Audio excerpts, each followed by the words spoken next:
I placed my first ever order with COMC this past week for a few cards, and you might be seeing more things like this from me in the future in my videos. Getting back into some of the raw card collections, cards I don't feel like I have to have PSA graded. I just want to collect them for fun and have them. And in the wake of all that's going on now with graded, it's like, I'm a little bit skittish about making any high-end purchase, regardless of the source. I've only bought a couple things in the past from PWCC, and I don't remember what they were. I don't think they were like super high end products. None of my Mantle cards came from him. So anyway, what I have here are 1, 2, 3, 4, 5. I got 7 cards I picked up, and I went with a specific theme, and these are all Topps archives of Mike Trout.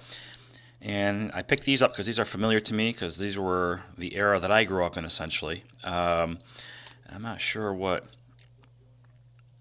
year this one was, but this is a 79 Mike Trout, or 79 themed Mike Trout. And these are all, basically dirt cheap. I think the whole lot of these came to like 30 something dollars, and shipping was $5. And then you have the option to have them in top loaders, which I guess I don't know why you wouldn't want to have them ship in top loaders, because I can see them getting damaged through the U.S. Postal Service if they're just in a penny sleeve. So anyway, I picked this one up. And then here's a 2013 glossy all-star version of Trout. And 1983 Topps Trout.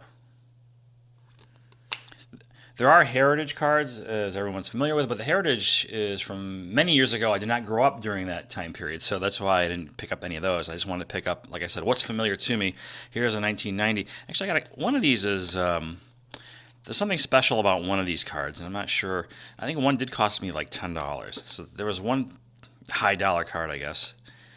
It might have been this one. Maybe it was this one here. It has kind of like a funky number on the back.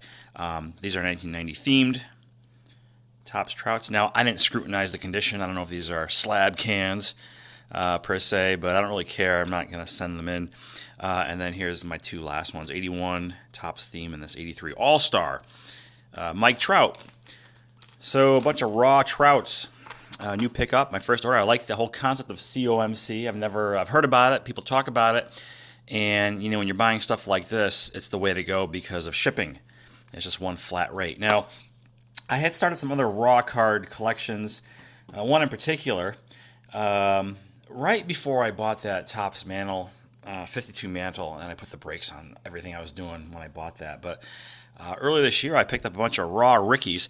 Now this, basically each of these were from eBay, and I think I didn't pay a lot for these, but I paid quite a bit of shipping costs. It was like one car would have been like $1, but then it was like $3 to ship the thing, right? And that added up pretty quickly. But I try to go with some obscure, I don't know, maybe rarer versions of this. So this is a Topps Gold, right? So that's my goal here with some of these. I'm going to go, if there's a Topps Gold, I'll get that one. If there's a Tiffany, I'll try to get that one. So this is 93, I think. Topps Gold Ricky. And then these are both Topps Gold. One of these is a traded. Maybe this one? Traded T77. And this one is a base card. Yeah. So really nice looking. Ricky Henderson's. He's got a lot of cards. And for that very reason, I decided not to go the PSA route. I did consider the idea of getting 10s. But, to what end, I guess. And it takes up a lot of real estate. And this one is 94 gold. As you can see from the background here, I'm going to talk about that in a minute again. Here's 91 or 2. 92 Topps Gold. And this is, 2 left. This is the Tiffany. I really like this card a lot. In fact, I had a PSA 10 version of this in my watch list because it looked really nice slab, but I ended up getting it raw for a fraction of the price. Really nice Ricky Henderson card, I think. And here's a 92, what's this one? This is 2003. This one's numbered gold. They're all numbered from the year that they're released. This is regular version or traded? It's a traded version. So he was on a lot of teams, so he's got a lot of traded cards and update cards for that matter. So here's the Rickies. And yeah, so I kind of have that going on the side. I'm also doing, right now my COMC shopping cart is filled with a bunch of raw Ken Griffey Jr. cards. I do have a graded collection of Ken Griffey Jr., which I showed some time ago. But again, he also has a lot of cards, and I figure, it's almost more fun collecting them raw. Somebody was just talking about that. But anyway, so moving on. So the cases, here's what I did. I made a change to my monoprice case. So, I'm OCD, and when I first broke the foam out, I went 6 across, and then 6 and 6. And then here, I couldn't get 6. I can only get 5. But it turns out that even though it's only 5 across, you could still do it like this. And so, as a result, I'm totally maximizing the capacity available to me in this particular case, and it turns out it's 41 slabs times 5, so 205 cards. And quite honestly, for $70 to hold 200 slabs in a case is probably the best value out there for this type of storage method. You always buy those BCW 3-row cardboard things, but they're nowhere near the same as apples and oranges. And so here's my other case. And so what I want to talk about here real quick is I struggled. I was sorting all these last night. I think I was telling Mark from Kentucky about this, and I can't fit them all in one case, obviously. And so what am I going to do? I had to come up with a method or a formula for this case, and then basically, if the card was over $100 value, it made the cut to go into the big case. If it was under $100, I put it in this case. And so I may make a future video showing these cards that did not make the cut. Like for example, here's a 57 Billy Martin, really off-centered, and my Dave Parker rookie 8.5 didn't make the cut. My Dwight Gunn, I got basically a lot of 80 stuff in here.